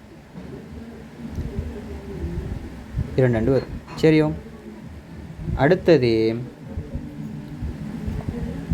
தீட்டா வந்து 60 பாகையாக இருக்கும்போது எஃப் வர்க்கமூலம் 3 டெல்டா எஃப் வந்து எஃப் ஆக இருக்கும். சரியோ? இது ஒரு தொடர்பொன்று தேவைப்படும், நோட் பண்ணிக்கொள்ளும். சரியா? சரி, இப்போ அடுத்தது வந்து 7வது முடிவை பார்ப்போம். 7வதும் 8வதும் சிம்பிளான முடிவு தான். சரியா? சிம்பிளான முடிவு 7வது முடிவை பார்ப்போம். 7வது முடிவு என்ன சொல்லுதுன்னு சொன்னால், என்ன சொல்கிறாங்கன்னு சொன்னால், 2 காவிகளினுடைய விளையுள் ஒரு வீச்சுக்குள்ளே தான் நிற்கும். அக்காவிகளினுடைய விளையுள் வந்து ஒரு வீச்சுக்குள்ளே நிற்கும். அதாவது உதாரணத்துக்கு இப்படி ஒரு காவி தொழிற்படுது கியூ, இப்படி ஒரு காவி தொழிற்படுது பி. ஸோ இந்த இது விளையுளா இல்லையா? ஸோ இந்த விளையினுடைய மேக்சிமம் பெருமானம் எப்பொழுதும் பி ப்ளஸ் கியூவாக தான் நிற்கும். அதாவது உதாரணத்துக்கு பி 10 நியூட்டன்டா, கியூ 8 நியூட்டன்டா, எப்பொழுதும் அந்த 18 நியூட்டனுக்குள்ளே தான் இந்த ஆரினுடைய மேக்சிமம் பெருமானம் இருக்கும். சரியா?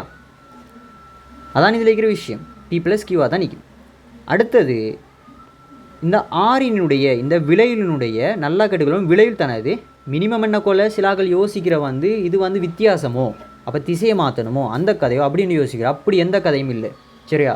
இந்த ஆறுன்றது ஒரு விளையுள், ஒரு காவிகளினுடைய கூட்டுத்தொகை. அந்த ஆறினுடைய மினிமம், அந்த கூட்டுத்தொகையினுடைய மினிமம், அதாவது அந்த விளையுள் என்ற என்ன, விளையுள் என்ற என்ன கூட்டுத்தொகை தானே. ஸோ அந்த விளையுளினுடைய மினிமமை தான் கேட்குறாங்க. ஸோ மினிமம் என்ன பி மைனஸ் கியூவாக இருக்கும். சரியோ? இதான் இதில் இருக்கிற விஷயமா, அதாவது 7வது விஷயம் இதான். அதாவது மேக்சிமமுக்கு இப்போ உதாரணத்துக்கு இப்போ இந்த காவி, இந்த பி என்ற காவியை இந்த கியூ என்ற காவியை நான் அப்படி குறைச்சி வந்தேன்னு சொன்னால் பி என்ற காவி இப்படி இருக்கும், கியூ என்ற காவி ஒரே நேர்கோட்டில் இப்படிக்குமா இல்லையா, கியூ என்ற காவி இப்படிக்குமா இல்லையா. ஸோ ஆற மேக்சிமம் பெருமானம் என்ன, மேக்சிமம் பெருமானம் பி ப்ளஸ் கியூவா இல்லையா. ஓகே, அது மாதிரி குறைந்த பெருமானம், அதாவது மினிமம் பெருமானம் இந்த கோணத்தை விலத்தி அப்படியோ கொண்டு வந்தனண்டா, எதிர்பார்க்க கொண்டு வந்தனண்டா, பிடிக்க போதோ கியூ, பிடிக்க போதோ பி. ஸோ பி அதாவது ஆற மினிமம் பெருமானம் பி மைனஸ் கியூ தானே. அதாவது பியிலேருந்து கியூவை கழிக்கிறது என்ன போல் ஒருவேளை வித்தியாசமாக அப்படி இப்படின்னு சில யோசிக்கிறேன். இல்லை, வித்தியாசம் இல்லை. இது வந்து கூட்டுத்தொகை காவிகளினுடைய கூட்டுத்தொகை தான். சரியா? இதில் வந்து டெல்டா அதெல்லாம் வராது. இதில் டெல்டான்ற கதை எடுக்கல. சிலாக்கள் அப்படி இப்போ கேள்வி வரவங்களை அப்படி யோசிக்கிறேன், வித்தியாசத்தை மாற்றத்தை கேட்குறாங்களோன்னு யோசிக்கிறேன். இல்லை, மாற்றம் இல்லை. நல்ல விலையும் கொள்ளணும். இந்த ஆறுன்றது இந்த ஆறுன்றது அந்த ஆறினுடைய மினிமம். இந்த ஆறுன்றது என்ன? விலையில்ன்றது என்ன? கூட்டுத்தொகை, காவிகளினுடைய கூட்டுத்தொகை. ஸோ அந்த காவிகளினுடைய கூட்டுத்தொகையிட மினிமம் பெருமானம் தான் இது. காவிகளினுடைய கூட்டுத்தொகையினுடைய மினிமம் பெருமானம், அதாவது விலையினுடைய மினிமம் பெருமானம். நிறைய பேருக்கு விலையில் என்ன போல் அவங்க இப்போ விலையினுடைய மினிமம் பெருமானம் கூட கழித்தலுக்கு போகிறேன், காவி கழித்தலோ அப்படின்ட்டு போகிற. அப்படி இல்லை, காவி கழித்தல் இல்லது, இது காவி கூட்டல் தான் அதனுடைய மினிமம் பெருமானம். மினிமமாக காண்றா கழிச்சு தானே பெறணும். ஸோ அதுக்கண்டு காவியை கழிக்கிறல இது. ஸோ கழிக்கிற ரூல்ஸை கொண்டாந்து போகிறல. அந்த எஃப் ஃபைனல் நான் சொன்னேன், ஃபைனலில் இந்த இனிஷியலை கழிக்கிறான், அந்த கதை இல்லை சரி, அந்த கதை இல்லை. அது காவியினுடைய கழித்தல், அது வேறு சாப்டர் சரியா, அது இல்லை. இது வந்து விலையுள், அதாவது கூட்டுத்தொகையில மினிமம் பெருமானம். ஸோ இதுக்கு ஒரு ரேஞ்ச் ஒன்று சொல்லிடும் நம்ம. எப்படின்னு சொன்னால், இப்போ பி மைனஸ் கியூ அதாவது பீட மினிமம் பெருமானம் இது. ஸோ ஆரினுடைய மட்டு பெருமானம், மாறினுடைய மட்டு பெருமானம் பி ப்ளஸ் கியூவாக இருக்குது இல்லைங்களா. அதாவது இந்த மட்டு பெருமானம் என்ன போல, அதாவது மொட் வேல்யூ என்று சொல்லுவாங்க. அதாவது ஆரினுடைய மட்டு பெருமானம், அதாவது இந்த குறியீடுக்கு மொட்டுன்னு சொல்லுவாங்க. அதாவது இந்த குறியீடுக்கு மொட்டுன்னு சொல்லுவாங்க, மொட்டுன்னு சொல்லுவாங்க சரியா. மொட் வேல்யூன்னு சொல்லுவாங்க சரியா, மொட் வேல்யூன்னு சொல்லுவாங்க. மொட் வேல்யூன்னு சொன்னால் மட்டு பெருமானம், மட்டு பெருமானம் அல்லது மட்டு பருமன் சொல்லுவாங்க. அங்கே திசையும் வராது, அங்கே திசையும் சம்மந்தப்படாது, குணகமும் சம்மந்தப்படாது. குணகம்ன்றது திசை தான் கிட்டத்தட்ட. ஸோ திசை சம்மந்தப்படாது. உதாரணத்துக்கு இப்படி ஒரு காவி 5 நியூட்டன் அப்படி என்றா, இப்படி ஒரு காவி 5 நியூட்டன் என்றா, இந்த காவிகள் ஒன்றுக்கொன்று சமன் இல்லை. ஆனால் இந்த ரெண்டு காவிகளும் மொட் வேல்யூவில் சமன், அதாவது மட்டு பருமனில் சமனாக இருக்குது விளங்குதா. மட்டு பருமன் இது வந்து F1 என்றா, இது F2 என்றா, இது மட்டு பருமன்கள் சமனாக காணப்படுது. அதாவது எஃப்ட மட்டு பருமனும் F2 மட்டு பருமனும் ஒன்று கொண்டு சமன். அதாவது மட்டு பருமன்ன்றது எதை குறிக்குமெண்டா, காவிகளினுடைய பருமனை மட்டும்தான் குறிக்கும், திசையை குறிக்காது. அதுதான் அந்த மொட் வேல்யூன்றது. திசை அதாவது பருமன் மட்டும் சமனாக காணப்பட்டால் அதுக்கு ஒரு பேர் ஒன்று சொல்லுவாங்க, மட்டு பருமன் சமனாக காணப்படுகிறது. மட்டு பருமன்றது மொட் வேல்யூ, பருமன் மட்டும்ன்றது தான் மட்டு பருமன் என்று சொல்கிறது சரியா. அது கொஞ்சம் மாற்றி சொல்லிக்கானல் அவ்வளவுதான். மட்டு பருமன்ன்றது மொட் வேல்யூ, அந்த மட்டு பருமன்ன்றது காவிகளினுடைய பருமன் மட்டும் சமனாக இருக்கிற சந்தர்ப்பம், அதுதான் இந்த குறியீடு பயன்படுத்துகிற. ஸோ அப்படி தானே. இப்போ ஆர் மேக்ஸிமம் பெருமானம் வந்து நம்ம வந்து திசை ஆர்ற மேக்ஸிமம் பெருமானம் பி ப்ளஸ் கியூ. ஸோ வந்து அதான் சொல்கிறான். ஸோ என்னென்னு சொன்னால், இந்த பி மைனஸ் கியூ உதாரணத்துக்கு இந்த பியை எத்தனை நான் எடுத்தேன், பி வந்து எத்தனை எடுத்தேன் நான் 10 நியூட்டன், பி வந்து 10 நியூட்டன், பி 10 இருந்து நான் எத்தனை கழிக்கிறேன், கியூ என்ன, கியூ வந்து 8 கழிச்சு 2 என்ன வருது, 10 8 கழிச்சா 2 நியூட்டன், 10 8 கழிச்சா 2 நியூட்டன். ஸோ இது வந்து 10 + 8 18 நியூட்டன். என்ன விஷயம்டா, இப்போ இது போட்ட இந்த ரேஞ்ச் போட்டத்தை நான் கொஞ்சம் விளங்கப்படுத்துகிறேன். என்னென்னு சொன்னால், இந்த காவிகளினுடைய இந்த ரெண்டு காவிகளினுடைய விலையுளிக்க இல்லையா, இந்த விலையுள் எப்பொழுதும் அதனுடைய மேக்சிமம் பெருமானத்துக்கும் மினிமம் பெருமானத்துக்கும் இடையில் தான் காணப்படும். அதாவது மினிமம் பெருமானத்துக்கும் மேக்சிமம் பெருமானத்துக்கும் இடையில் தான் காணப்படும். அதாவது இந்த 2 நியூட்டனுக்கும் இந்த 18 நியூட்டனுக்கும் இடையில் தான் காணப்படும் சரியோ. உதாரணத்துக்கு 18 நியூட்டன் செஞ்சுக்கேன்.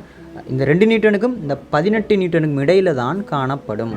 ஒரு பொழுதும் இந்த 2 நியூட்டனை விட குறையாது, ஒரு பொழுதும் இந்த 18 நியூட்டனை விட கூடாது. அதான் நீங்கள் சொல்லி காட்டுங்க. இப்போ இந்த அடையாளத்துக்கு அர்த்தம் தெரியும் தானே. ஜஸ்ட்டு மெஜாரிட்டி சமனாக வரலாம், மெஜாரிட்டி வந்து சமன் இல்லாமல் தான் வரும், கொஞ்சம் சமனாக வரலாம். உதாரணத்துக்கு 2.1 நியூட்டன் விடத்தை வர இயலும். 2 நியூட்டன் வாரது சாத்தியம் குறவு, மெஜாரிட்டி குறவு. ஆனால் பட் மெஜாரிட்டி குறவு. மெஜாரிட்டியாக எப்படி வரும்னு சொன்னால், இந்த 2 நியூட்டனை விட கூடுதலாகவும் இந்த 18 நியூட்டனோட குறைவாகவும் தான் இருக்கும். பட் 18 நியூட்டனுக்கு சமனாக வரலாம், சமனாக வர சந்தர்ப்பமும் இருக்குது. ஆனால் அது அது மிக மிக மிக மிக அரிதான சந்தர்ப்பம், குறைவான சந்தர்ப்பம். அதே மாதிரி இந்த 2 நியூட்டனுக்கும் சமனாக வரலாம், அந்த 2 நியூட்டனுக்கு சமனாக வரலாம். அதான் இந்த சிறிதல்லது சமனண்டு போட்டிக்கன் விளங்குதா? சிறிதல்லது சமனண்டு, அதாவது பெரிதல்லது சமனண்டு போட்டிக்கன், பெரிதல்லது சமனண்டு போட்டிக்கன் விடத்தை. ஸோ இவ்விடத்தை சிறிதல்லது சமனண்டு போட்டிக்கன். இதுக்கான காரணம் என்னென்னு சொன்னால் மெஜாரிட்டி, அதாவது நிறைய சந்தர்ப்பங்களில் சமனாக வராது. இந்த 2 நியூட்டனும் இந்த 6ம் சமனாக வராது. அதே மாதிரி இந்த 18 நியூட்டனும் இந்த 6ம் சமனாக வராது. ஆனால் ஒரு சில சந்தர்ப்பங்களில் விளங்குதா? அப்போ மெஜாரிட்டி வந்து இந்த சாரியா அந்த வீடியோ கொஞ்சம் கட் ஆகிட்டுது. அதில் விட்டதை நான் வந்து இதில் தொடர்ந்து கொள்கிறேன். என்னென்னு சொன்னால் அந்த மெஜாரிட்டி வந்து நிறைய சந்தர்ப்பங்களில் சமனாக வராது. இந்த ஆர் வந்து இந்த P-Qக்கு சமனாக வராது. ஆனால் சிறிதல்லது சமனண்டு ஏன் போட்டிக்கன் அப்படி என்று சொன்னால் ஒரு சில சந்தர்ப்பங்களில் சமனாகும் எண்டத்தால் தான். ஒரு சில சந்தர்ப்பத்தில் சமனாகும், அதாவது 100ல் ஒரு 1% சமனாகும். ஸோ 1% அப்படி ஒரு 0.5% வந்து சமனாகும். ஸோ அதனால தான் அந்த சிறிதல்லது சமன் போட்டிக்கன். But majority சமனாகாது. அதே மாதிரி இந்த P+Q வந்து மெஜாரிட்டியில் வந்து சமனாகாது. மெஜாரிட்டி வந்து சமனே ஆகாது. ஆனால் சமனாகாத சுட்டி ஏன் நான் சிறிதல்லது சமன் போட்டிக்கணும்னு நீங்கள் கேட்கலாம். ஏன் போட்டிக்கணுன்னு சொன்னால் ஒரு சில சந்தர்ப்பங்கள் நான் சொன்ன மாதிரி 100ல் 1%, 0.5% சமனாக வரும். ஸோ அதை சுட்டித்தான் நான் அதாவது சிறிதல்லது சமன் போட்டிக்கன், இங்கே பெரிதல்லது சமன் போட்டிக்கன். சரியோ? இந்த வீச்சுக்குள்ளே தான் இருக்குமென்றதை விளங்கிக் கொள்ளும். சரியோ? ஓகே. அப்போ 7வது விஷயம் கிளியர். லாஸ்ட் விஷயத்துக்கு வருவோம். 8வது விஷயம். ஓகே, 8வது விஷயம் சின்ன ஒரு விஷயம். சரியா? இதோட விசை இணைகர விதி காவிகள் வந்து ஒரு ஃபுல் கிளியர் ஒன்றிக்கும் நீங்கள் வந்து பேப்பரை செஞ்சு பார்க்கலாம். சரியா? பாஸ்போர்ட் கொஷன்களை செஞ்சு பார்க்கலும். சரியா? இதில் என்ன சொல்கிறாங்கன்னு சொன்னால் 2 காவிகள், இந்த விசை இணைகர விதி எடுக்கப்பட்ட இந்த 2 காவிகள், உதாரணத்து இப்படி ஒரு காவி P, வளமையான காவி P, இது Q, சாரி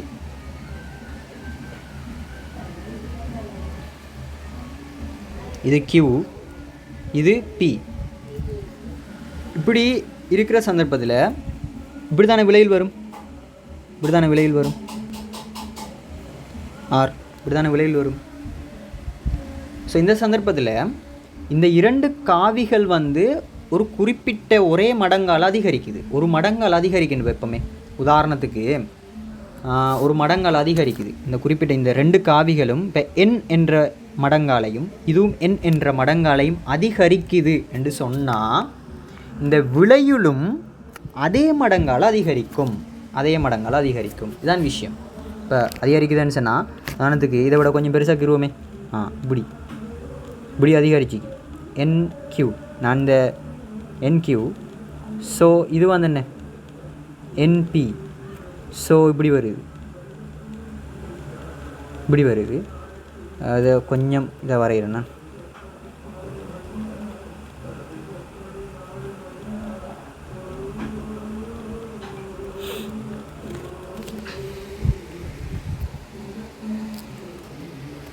ஸோ வந்து அது கொஞ்சம், அதாவது மடங்குகளால் அந்த காவி ஒரே மடங்குகளால் அந்த 2 காவிகளும் அதிகரிக்கும் போது அதே மடங்கால் அதனுடைய விலையிலும் அதிகரிக்கும் என்றதான் 8வது முடிவு. சரியா? 8வது முடிவு. இப்போ இது வந்து ஆஃப்டர், இது அதிகரித்ததுக்கு பிறகு அதிகரித்ததுக்கு பிறகு. சரியா? அதிகரிச்சு இப்போ எப்படி கணிச்சுன்னா NQ, ஸோ இது வந்து NP, ஸோ இது வந்து அதே மடங்கால் அதிகரித்து கொள்ளும்.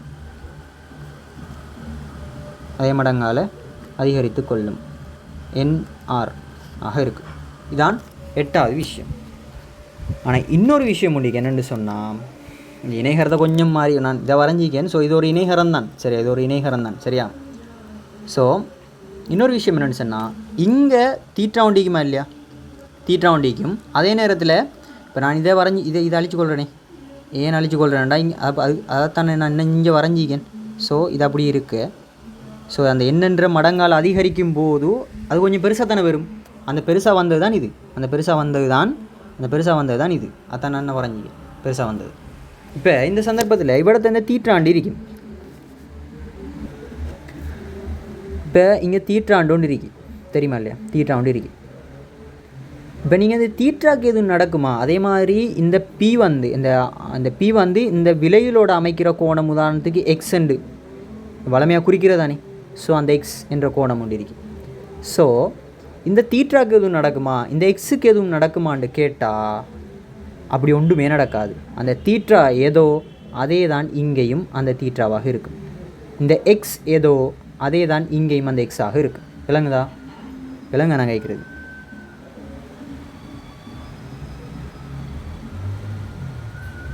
அந்த இங்கே என்ன தீட்டாவோ அதே தான் இங்கேயும் தீட்டாவாக இருக்கும். இங்கே என்ன எக்ஸோ அதே எக்ஸ் தான் இங்கேயும் இருக்கும். அதாவது எக்ஸ்ன்றது என்ன, அந்த அந்த பியுடன் விலையில் அமைக்கும் கோணம், பியுடன் இந்த ஆர் அமைக்கும் கோணம் தான் இந்த எக்ஸ். ஸோ அந்த எக்ஸும் அதே மாதிரி தான் நிற்கும், அந்த தீட்டாவும் அதே மாதிரி தான் நிற்கும். சரியா? இதான் அதாவது ஆரம்பத்தில் அதாவது அந்த எண் மடங்குகளால் அதிகரிக்கிறதுக்கு முதல் என்ன தீட்டாவோ அதே தீட்டா தான் அந்த எண் மடங்குகளால் அதிகரித்ததுக்கு பிறகும் இருக்கும். அதே மாதிரி எண் மடங்குகளால் அதிகரிக்கிறதுக்கு முதல் அந்த பியுடன் அந்த ஆர் அதாவது அந்த விலையில் அமைத்த கோணம் எதுவோ அதாவது எக்ஸ்ண்டா எக்ஸோ அதே தான் அதிகரித்ததுக்கு பிறகும் எண் மடங்குகளால் அதிகரித்ததுக்கு பிறகும் அந்த பியோட அதாவது அந்த பியோட அந்த ஆர் அதாவது விலையில் அமைத்த கோணம் எக்ஸ் அதுவும் எக்ஸ் தான். அதாவது அதுக்கு முதல் அந்த தீட்டாவும் தீட்டா தான் நிற்கும், அந்த எக்ஸும் எக்ஸாக தான் நிற்கும். அதாவது இதுக்கு முதல் நடந்தது வந்து இந்த எக்ஸ் அப்படி இருக்குது. ஸோ அதே தான் இங்கேயும் அப்படி தான் நிற்கும். சரியா? விலங்கு தான் நான் கேட்குறது என்னென்னு சொன்னால் தீட்டா அதாவது என்ன விஷயம் என்ன பொதுவான விஷயம் என்னென்னு சொன்னால் இந்த தீட்டாக்கும் இந்த எக்ஸுக்கும் எந்த மாற்றமுமே நடக்காது. அதான் இருக்கிற விஷயம். மாற்றம் நடக்கும் யாருக்கு? இந்த விளைவுக்கு மட்டும்தான் மாற்றம் நடக்கும். இந்த ரெண்டு விசைகள் வந்து எந்த மடங்குகளால் அதிகரிச்சிக்கோ அதே மடங்குகளால் தான் இந்த விலையிலும் அதிகரிக்கும். அட் த சேம் டைம் இந்த தீட்டாக்கோ இந்த எக்ஸுக்கோ எந்த ஒரு மாற்றமுமே நடக்காது. ஆரம்பத்தில் எப்படி இருந்துச்சோ அதே மாதிரி தான் அதிகரித்ததுக்கு பிறகு மடங்குகளால் அதிகரித்ததுக்கு பிறகும் இருக்கும். தீட்டா தான், அது மாதிரி எக்ஸ்ண்டா எக்ஸ் தான். தீட்டான்றது என்ன, அது அந்த காவியலுக்கு இடைப்பட்ட கோணம். எக்ஸ்ன்றது அந்த பியோட அந்த ஆர் அமைத்த கோணம், அதாவது அந்த விலையிலோட அதாவது இந்த பியோட இந்த விலையில் அமைத்த கோணம் தான் எக்ஸ். ஸோ ஆரம்பத்தில் எப்படி இருந்துச்சோ அதே மாதிரி தான் அந்த தீட்டாவும் எக்ஸும் இருக்கும். மாற்றம் பெற போகிறது யாருக்கு? அந்த விலையிலுக்கு மட்டும்தான். எப்படி மாற்றம் பெறும்? அந்த இரண்டு காவிகளும் என்ன மடங்குகளால் அதிகரிச்சிக்கோ அதே மடங்குகளால் தான் இந்த விலையிலும் அதிகரிக்கும். இதான் மாற்றம். வேறு அந்த தீட்டாக்கோ அந்த எக்ஸுக்கோ எந்த மாற்றமும் வராது. எக்ஸ்ன்றது என்னன்னு சொன்னால் இந்த பியுடன் ஆரம்பித்த கோணம். That's it. ஓகே, கிளியர் தானே? இதோட வந்து விசை இணைகர விதி முடிஞ்சு. இதில் வந்து நிறைய பேர் வந்து என்ன செய்வாங்கன்னு சொன்னால் அந்த வெவ்வேறு சமன்பாடுகள்லாம் சொல்லி தருவாங்க. ஸோ அதெல்லாம் தேவையில்லை. பயோ செய்கிறாங்களுக்கு அதெல்லாம் தேவையில்லை. அது ஃபிசிக்ஸுக்கு அதெல்லாம் தேவையே இல்லை.